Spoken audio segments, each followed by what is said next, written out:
Hello and welcome to another episode of the Student Loan Hunter Podcast. Today we're going to talk about the pre-COVID student loan rules and why they are coming back to life like Frankenstein's monster. So let's understand the context in which all student loans have gone before. Haha, I'm just trying to do a riff on current events there. So basically what's going on is the student loans are like a lot of these rules that existed before COVID are kind of coming back. And I'm going to explain why, and it's really temporary probably, unless the court strikes down everything. So let me explain what I mean here. So, you might have heard of the SAVE plan rules, right? If you listen to this podcast, you know about the SAVE plan. What a lot of people don't know is that there's really two big regulations the Biden administration has done with student loans. One of them affected PSLF, and that came out in July 2023. Another one of these regs affected, all of income-driven repayment and various things around it, and that came out and was supposed to be effective as of July 2024. So what's going on with these lawsuits is that the PSLF final rule was not affected, and the SAVE plan final rule was affected. And the 8th Circuit Court of Appeals put the entire final rule for the SAVE plan on hold, whereas the entire PSLF final rule from 2023 is not on hold. And so with that SAVE plan final rule being on hold, effectively the student loan regime from before COVID kind of comes back to life.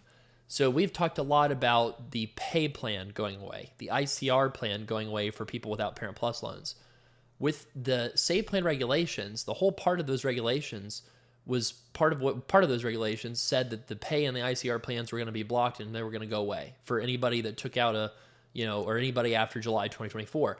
Well, with this SAVE plan rule on hold, the parts that block the PAYE and the ICR plan is now removed, if that makes sense. So in other words, the PAYE and the ICR plan are back on. You can apply for them again.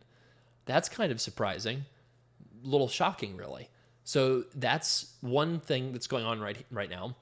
In the SAVE plan regulations, another thing they did was block double consolidation for Parent Plus borrowers starting July 2025.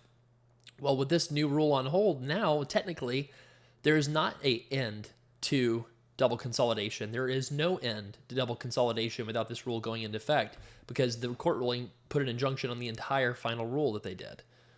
So another thing it blocks for now is weighted average credit for consolidation loans.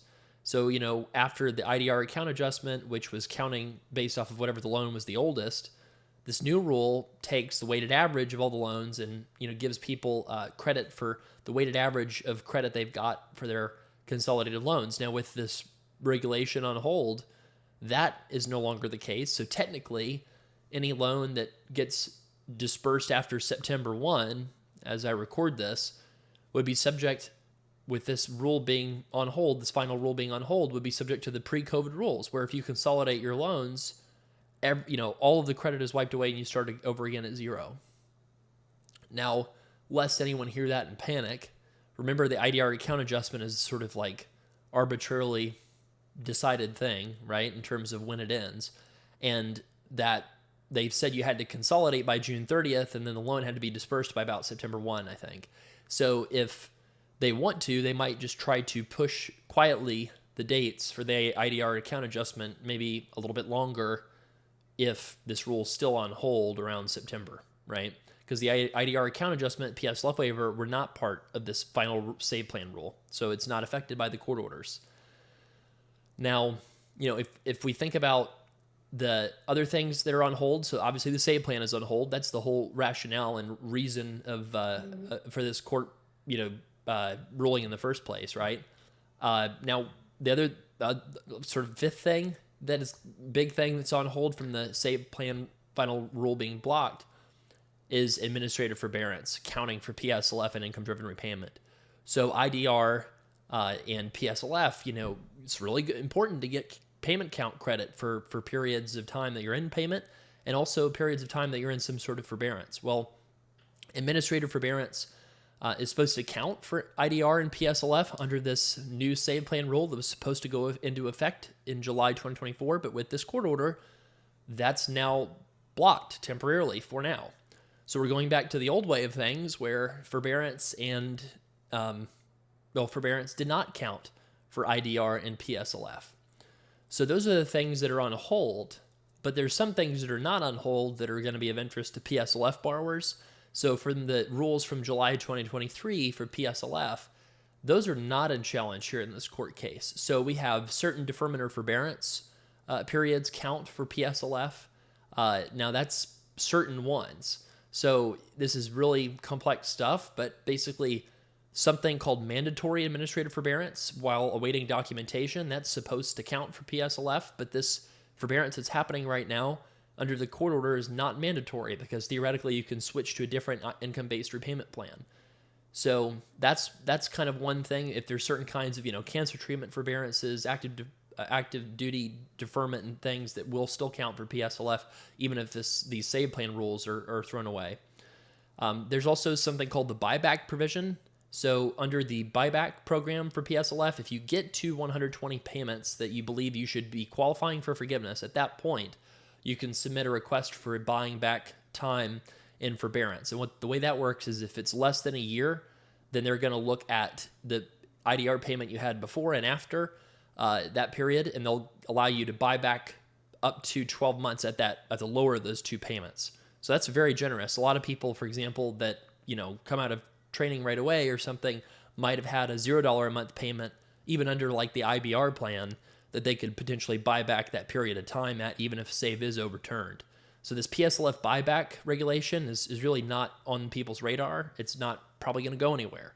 So that's one positive thing I'd say, is if this forbearance lasts fewer than 12 months, then people that when they hit their what should have been their 120 months of credit, the main thing you're going to want to do is have your PSLF credit certified, and then you would want to look at whatever the lower of the two IDR payments would have been.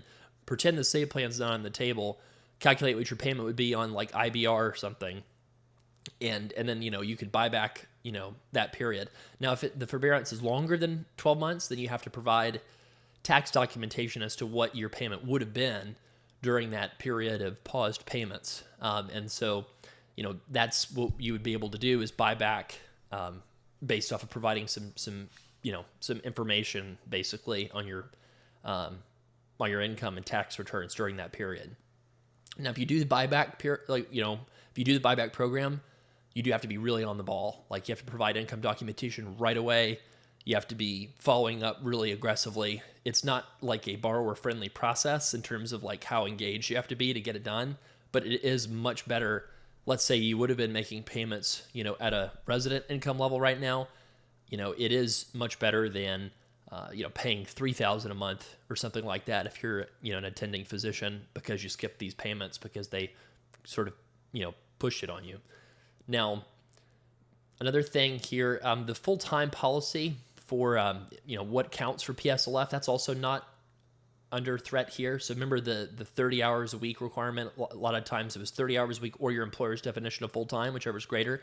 And that caused a lot of problems. So this new PSLF rule came out and said, well, it's just 30 hours a week. We're going to count that as full-time. Doesn't matter what your employer says. So, basically PSLF borrowers have less to worry about than other people do. People that are going for 20 and 25-year forgiveness, the question is, should I get on, a different plan during this time? A lot of it really depends on what your goals are, what you think your income is, and what it will be, and how long you think it'll take to process things. So if you are for sure going for a forgiveness plan, you're on save. Let's just say that that if save went away, it'd be catastrophic to you being on pay. Well, then you might want to be on pay, and you have the ability to apply now under the blocking temporarily of that final save plan rule going into effect. The big question I think people are going to have is, do I roll the dice with a paper application, or do I just wait around until that website application is live? That's a really hard call. If I was going for PSLF, I would probably think through just what are the pros and the cons. Is my IBR payment or my pay payment really low?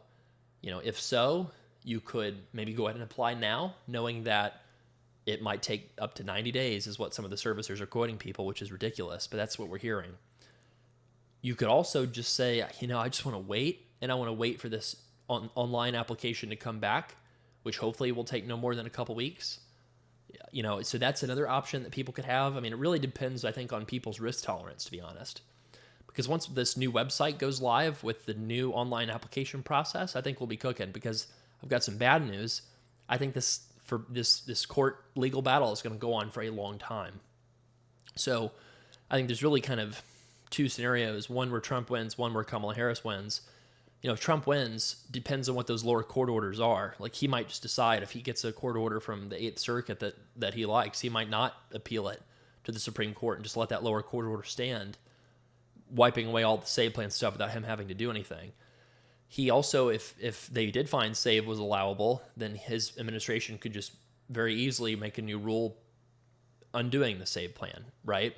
So, a world where Trump wins is like SAVE is toast for sure. Now, a world where Kamala Harris wins, SAVE is very likely still toast, but it's going to take a lot longer. And the reason there is you'd get conflicting rulings from lower courts. They'll be appealed to the Supreme Court. Supreme Court's got to get it on the docket, and they have to make a ruling after oral arguments.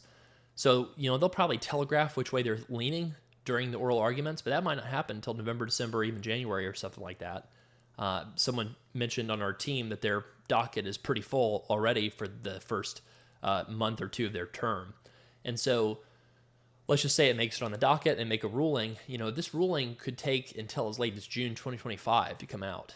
So if you think about, the 8th Circuit having some sort of injunction. Now the question would be, would the Supreme Court rule on whether or not there should be an injunction quicker than they would be able to make an oral argument? Who knows? I'm not a legal expert, right? That's not my expertise. It's student loans.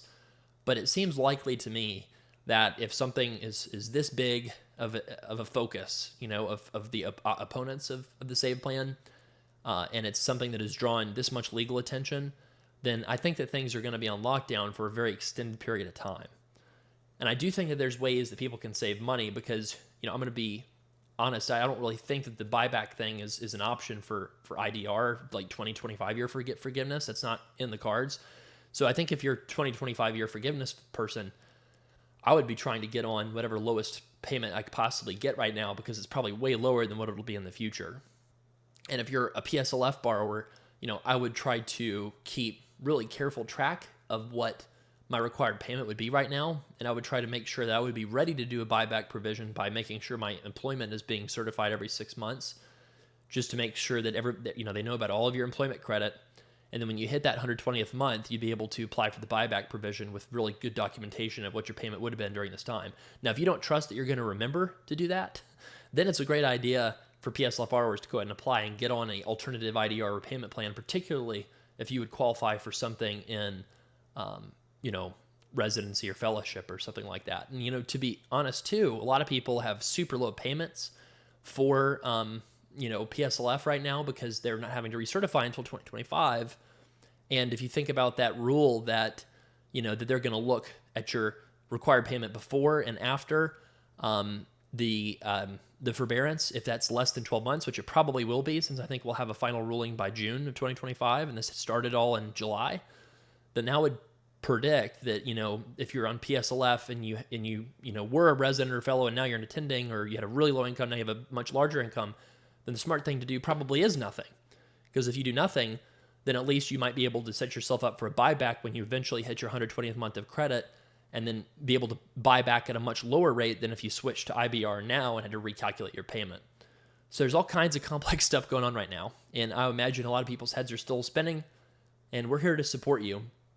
If you want to ask a question, go to studentloanplanner.com/voicemail and just ask your question. I'll do the very best that I can to answer it.